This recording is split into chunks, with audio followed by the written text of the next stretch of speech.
The Art of War is an ancient Chinese written document having well-titled subjects for each individual point, which dates to late spring and autumn period of the 5th century BC. This book is considered a masterpiece by Chinese military strategist Sun Tzu. This book contains 13 chapters, and each one is devoted to a different set of skills or art related to warfare and how it applies to military strategy and tactics. For almost 1500 years, it was the lead text in an anthology that was formalized as the 7 military classics by the Emperor Shenzong in 1080 AD. The Art of War remains the most influential strategy text in East Asian warfare and has influenced both East Asian and Western military theory and has found a variety of applications in a myriad of competitive, non-military endeavors across the modern world, including espionage, culture, politics, business, and sports. Smash that subscribe button and help me reach a 1000 sub mark. I know you guys can do it. Thank you for supporting, and let's continue with the video. Sun Tzu was a Chinese military general, strategist, philosopher, and writer who lived during the Eastern Zhou period of 771 to 256 BC. Sun Tzu is revered in Chinese and East Asian culture as a legendary historical and military figure. His birth name was Sun Wu. The name Sun Tzu, by which he is more popularly known, is an honorific which means Master Sun. The book Art of War contains a detailed explanation and analysis of the 5th century BC Chinese military, from weapons, environmental conditions, and strategy to rank and discipline. Sun also stressed the importance of intelligence operatives and espionage to the war effort. Considered one of history's finest military tacticians and analysts, his teachings and strategies formed the basis of advanced military training for millennia to come.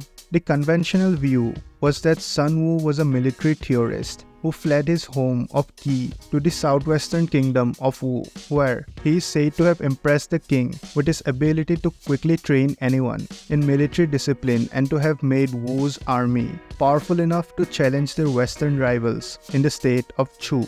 This view is still widely held in China. The Art of War appears throughout the bibliographical catalogues of the Chinese dynastic histories, but listings of its divisions and size varies widely. In the era around 12th century, some Chinese scholars began to doubt the historical existence of Sun Tzu, mainly because there is no mention of him in the historical document of the Commentary of Zhou. This document mentions most of the notable figures from the era of Sun Tzu, but no mention of him. The scholars believe that if Sun Tzu wrote the Art of War, which is such a valuable document, then his name should have been mentioned in the commentary.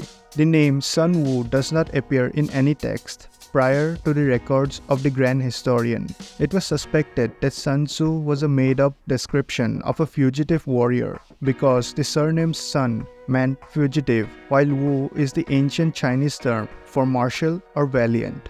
In the early 20th century, Chinese writer and reformer Liang Qichao theorized that the text was actually written in the 4th century BC by Sun Tzu's descendant Sun Bin, as a number of historical sources mention a military treatise he wrote. Unlike Sun Wu, Sun Bin appears to have been an actual person who was a genuine authority on military matters and may have been the inspiration for the creation of the historical figure Sun Tzu. In 1972, the Yinkishan Han slips were discovered in 2 Han Dynasty tombs near the city of Linyi in Shandong province. Among the many bamboo slip writings contained in the tombs, which had been sealed between 134 and 118 BC, were 2 separate texts, one attributed to Sun Tzu and another attributed to Sun Bin, which explains the expand upon the earlier Art of War by Sun Tzu. The Sun Bin text's material overlaps with much of the Sun Tzu text, and the two may be a single, continuously developing intellectual tradition united under the Sun name. This discovery showed that much of the historical confusion was due to the fact that there was 2 texts that could have been referred to as Master Sun's Art of War. Let's take a look at a brief summary of these chapters in the book. Chapter 1. laying plans. This chapter explores the 5 fundamental factors: the way, the season, the terrain, the leadership, and the management, along with 7 elements that determine the outcomes of military engagement. By thinking, assessing, and comparing these points, a commander can calculate his chances of victory. Habitual deviation from these calculations will ensure failure via improper action. Chapter 2: Waging War. This chapter explains how to understand the economy of warfare and how success requires winning decisive engagements quickly. This section advises that successful military campaigns require limiting the cost of competition and conflict. Chapter 3: Plan of Attack. Chapter 3 defines the source of strength as unity, not size, and discusses the 5 factors that are needed to succeed in any war. In order of importance, these are attack, strategy, alliance, army, and cities. Chapter 4 is Tactical Dispositions. It explains the importance of defending existing positions until a commander is capable of advancing from those positions in safety. It teaches commanders the importance of recognizing strategic opportunities and teaches not to create opportunities for the enemy. Chapter 5: Use of Energy. This explains the use of creativity and timing in building an army's momentum. Chapter 6: Weak and Strong Points.